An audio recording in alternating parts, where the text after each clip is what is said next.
Brock Lesnar walked through that locker room, there wasn't one person man enough. Monday Night Raw hot takes. Let's start with Alfonso Passion. They better book Oba versus Brock Lesnar, or there's going to be serious issues. Anyone else, and it's going to be pointless and dumb. Has to be Brock Lesnar. What do you think? Does it have to be Brock Lesnar? I think it does, and I will also say that I think this was the first fail. I really do think that Triple H failed Oba last night. Is it the end of the world? You decide. Tell me in the comments below. You're like, what was the problem with Oba Femi last night? He was barely even on the show. That's the problem. You had Brock Lesnar walk out to the ring and issue an open challenge, and Oba did nothing.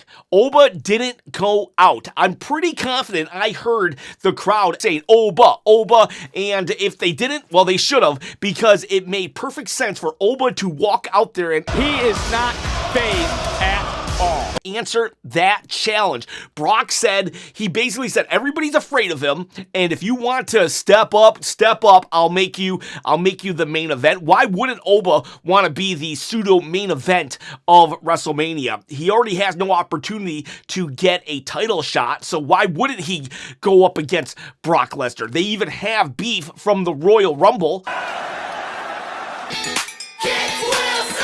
When Kit Wilson issues an open challenge, he'll go up against Kit Wilson, but when Brock Lesnar does, he's too afraid? Is that what Triple H is telling us? And Oba was looking for a fight last night even. Rusev went to Adam Pearce and was like, he was saying something, right? But then Oba kind of got in Rusev's face. But they won't let him go out and stare down Brock Lesnar. The moment Brock opens the challenge, Oba should have went down there. Literally, you should have had Oba go down. The two could have stared at each other, right? And it could have been like, oh my God, are they about to go to blows? And then Brock could have done that thing where he's just like, whatever. And then he just kind of walks away. The audience knows that Brock is scared, or at least nervous with Oba Femi, but like Brock could easily like, no, he's nothing. He's a rookie. I don't need to waste my time with a rookie. But we all know that Brock is like, the young cub might go after the king of the Bears. I don't know. But you get what I'm saying? And then Oba could just be out facing Rusev one day, and then Brock Lesnar just attacks him and destroys him in some kind of beatdown. And then we're off to the races. I get that eventually, I'm sure Oba is going to be the guy that challenges Brock. He'll probably come out and do what I just said, have a stare down. But it should have been last night. Or they should have just not had it happen. There was no need for Brock to issue an open challenge, and nobody, especially Oba Femi, to not answer that call, because we know it's in his character to not back down from anybody, to want to prove himself, and, well, he answers open challenge and looks for fights. Like, for real? The fact that he was on Raw last night was a fail. They should have either not had Brock Lesnar show up, or they should have not had Oba Femi on the show. And you might be thinking, oh, you're just overreacting. I mean, I don't think I am. I don't think I am. Here's the deal. You can write okay stories, or you can write excellent stories. And excellent stories are all about the details. And if Brock has to run his mouth for 4 weeks for Oba to finally say, all right, I guess, well then, yeah, it's like, Oba should be chomping at the bits to get at Brock Lesnar, to prove that he's the new alpha male in the WWE. An old alpha male was Stone Cold Steve Austin, and this is his belt right here, and you can win it. All you gotta do to win, I'm serious, I'm gonna give away this belt. All you gotta do is be a subscriber and comment below. Please like the video as well, and you can win this belt right here. It's not a toy. It's a replica. All right, let's go to our next hot take. Tiz Mickey says, before I say anything else, I'd just like to say thank you, AJ. The tribute was simply phenomenal. It was nice. It was touching. I'm glad they did it. I wish they would have done that with John Cena, but no, they for some reason, John Cena doesn't deserve the proper send-off. Oh, but Chop, he only had 36 days. Yeah, well, he wanted 210. But yes, thank you for giving AJ the respect that he deserves, the props, the flowers. Okay, but for real, the Vision is cursed, says Tiz Mickey. Like, if it wasn't for bad luck, they'd have no luck at all. Alright, but for real, the Vision is cursed. Like, if it wasn't for bad luck, they'd have no luck. Yeah, holy cow. Bronson Reed, torn bicep after stepping up because Bron Breakker, a hernia surgery. After he stepped up because Seth Rollins, shoulder injury. It's like, wow, I've never ever seen just like fate itself step in and be like, no, I do not want this faction to exist. Like, wow. And it sucks for all of them. I'm not trying to make joke or light of the situation. I just make jokes in general. But like, it just really sucks for all three of those human beings. And then we got Christopher says, the Vision is officially cooked, baked, fried, grilled, and sizzled. LOL. You got me wanting some bacon now. Might as well make Theory and Logan Paul turn on each other. Or just, I don't know, this reminds me of the when Paul Heyman was managing Curtis Axel and Ryback. Just please, just end the Vision. And they weren't ever booked that strong to begin with, but like, yeah, this just... honestly, my real fear is that they put Oba Femi now in the Vision. I hope not. David LaCour, horror author, says, even though the rest of Raw didn't do much to hold my interest, two amazing moments occurred. Raquel Rodriguez winning the qualifying match. Now that was unpredictable. Raquel getting in there when Io Sky was an option. Very happy that Raquel won. And then the Phenom informing the phenomenal one of his Hall of Fame induction. What a beautiful moment. I'm not gonna lie, for a second, I thought this was all a ruse and we were about to get Boneyard match number 2, Undertaker versus AJ Styles at WrestleMania. For a second, I was like, did AJ really fake his retirement again? Like, I for real thought that it was, you are in the Hall of Fame. Very deserving, very well done. I'm very happy. AJ Styles said he did not know that was going to happen, so we caught a genuine moment. So very, very wholesome, very nice. I loved it. Kid Wilkes says, hot take, Maxine and Natty has been a wasted feud. If the IC title was involved, I would be more interested. I'm surprised they kind of went away from the IC title. I thought maybe we were going to do a fatal 4-way. Natty, Maxine Dupree, Becky Lynch, best in the world. That's not just me saying it. That's Sports Illustrated and AJ. Who knows? Maybe a call comes full circle again. But yeah, that was it was weird too that we had that injury angle where she gets knocked out on the ring post because of what happened with Bronson Reed. I think they should have rewrote the finish to that. It was weird because they're telling us all these medical updates on Bronson Reed, but they're not telling us medical updates on Maxine Dupree, who, for all intents and purposes, the referee stopped the match because of an injury. So I know one was kayfabe, one wasn't, but yeah, they should have rewrote the end of that match right there. And then also, Kid Wilkes says, favorite AJ Styles moment, the triple threat match at Unbreakable. That's a TNA PLE pay-per-view. Samoa Joe, Christopher Daniels, and AJ Styles. Yes, if you're looking for the best triple threat match of all time, go watch that. Wilson says, Royce Keys, this guy did an interview with Stephanie before stepping in the ring. Get your butt in the ring. Yeah, this is really weird booking that, yes, he has this splash at the Royal Rumble and then nothing? I mean, he's been on Main Event, but come on, let's do something with the guy. Or just put him on NXT. I'm sure NXT could use a big man after they just lost 3 of their top talents. My man Eddie Mania says, just leaving a comment for the algorithm. You the man, Eddie Mania. Juice X420 says, the Vision is indeed the most unlucky and chicken fried faction ever. All OG members are hurt now, and it's just stupid. And Logan and Theory might as well end the team at this point. They really should. I would just have Austin Theory turn on Logan Paul, turn Austin Theory face, have Logan Paul heel, have Austin Theory say, yeah, I was the masked man. Heck, say Grayson Waller was the masked man with him, and they're both faces now. I don't know what that would do for the New Day, but honestly, they're not doing much with the New Day and Grayson Waller anyways. Go Buggy says, I think Jay will win the Elimination Chamber and go to WrestleMania beat Drew McIntyre and take his title with a roll-up because WWE loves Jay, but the IWC would hate this. Oh my God. Jay's not winning. I think you're being facetious because you said the roll-up, but the roll-up is Drew McIntyre's kryptonite. Oh my God. Jay wins the Elimination Chamber and wins the title. Roman Reigns wins the world title at WrestleMania. We go to Night of Champions. It's champion versus champion. Jay versus Roman. No! PTJC says, I loved everything except Kofi losing. I love Javon's athleticism and all, but I'm a Kofi mark. Honestly, Kofi mark or not, I think it was stupid to even have the match. It seems like Javon's athleticism is what, everybody's like, oh, he's just a joy to watch. And that's what kind of Kofi, that was like Kofi's spot early in his career. So it's almost like we should have built something up between these two that led to a Saturday night's main event where it's the young upstart versus the old guard.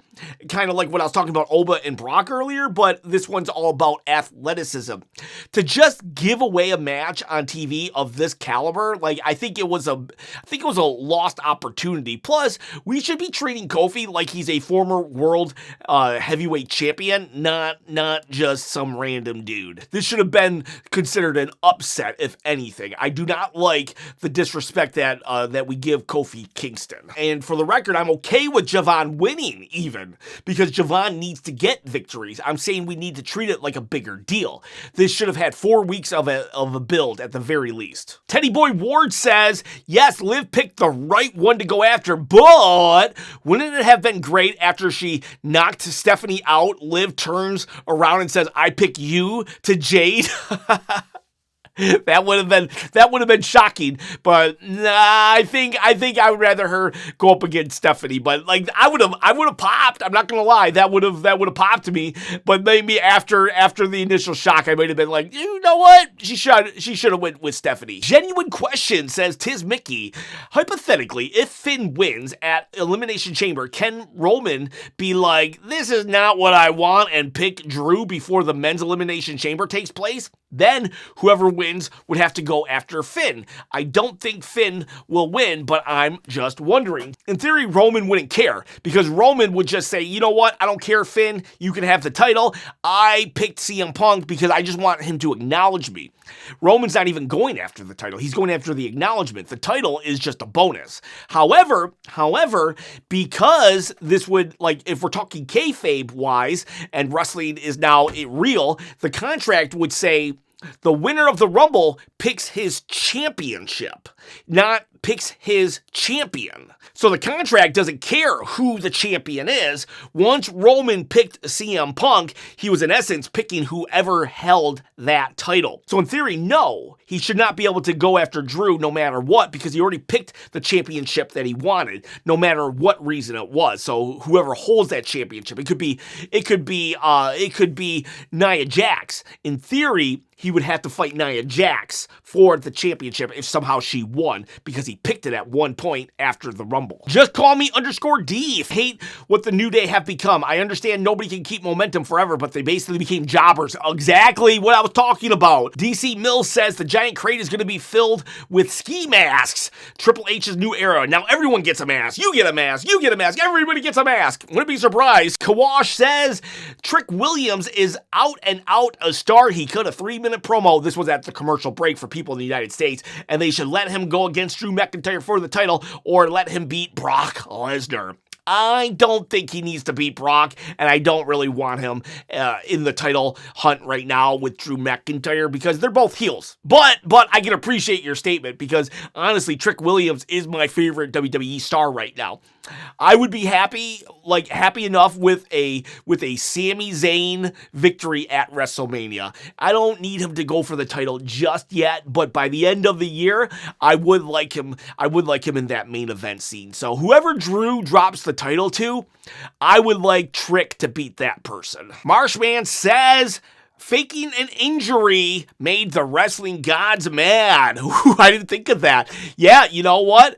The Vision, the injury started when Seth Rollins injured his knee, and then it was the ruse of the century. But now I guess the wrestling gods are mad, because then Seth gets a real injury, then Braun gets a real injury. Now Now we have Bronson Reed. Oh my gosh, someone sacrificed Bill Goldberg or something to the wrestling gods so we can so they can be appeased. Come at me, ow! Haven't heard from you in a while. How you doing, my friend? My favorite AJ Styles moment was when he won clean on John Cena. Yeah, like, it's surprising that John Cena, of all people, has been, like, one of AJ Styles' like best feuds, and not just feuds, but matches, because everyone says that John Cena sucks, he doesn't know how to wrestle and all this stuff, but, like, I'm telling you, him and AJ Styles had bangers. And you could say all day long that AJ Styles carried the match, and maybe he did to a degree, but it takes two to tango, my friend. My favorite AJ match, though, was probably the Boneyard match.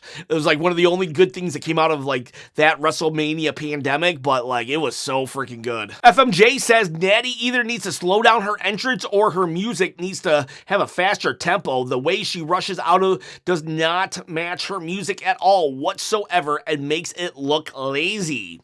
I didn't notice, but I do appreciate the nature of this comment. Very different, very thoughtful, so thank you for saying that. Tracy Wood says, I actually felt sorry for Liv tonight until the point where she punched Stephanie. Well, then Liv did her job because she suckered you in just to get you to get you in your feels, and then, boom, and you're like, oh, you jerk, you. So, job well done, Liv Morgan. I did like that. Surprised and so happy for Raquel's win. I wanted her to win, but feared they would push Io since Rhea is in the chamber too. That's what I thought was going to happen, and I thought we were going to get the classic Rhea versus Io, the final two competitors. And then I love that Gunther interrupted. Perfect heel thing to do. Yeah, perfect heel thing to do. I'm surprised you like Gunther being a heel, but not Liv being a heel. Or maybe you did like it. But yeah, Gunther. My favorite part about Gunther was when Adam Pearce tried to come down, or while he was coming down, Gunther just kept talking. He just ignored Adam Pearce. I was very happy about that. And then I bawled during AJ's speech, so you weren't alone, Chop. I cried. You know what? I'm tell Kit Wilson I'm a secure male and in touch with my emotions. I did cry. I had some tears coming from my eye ducats when AJ, he retired. What a legend that dude is. Just Nandu says, the Vision is currently the most cooked potential faction in recent memory. Yes, they are. For real. We went from Seth Rollins to Logan Paul. Oh boy.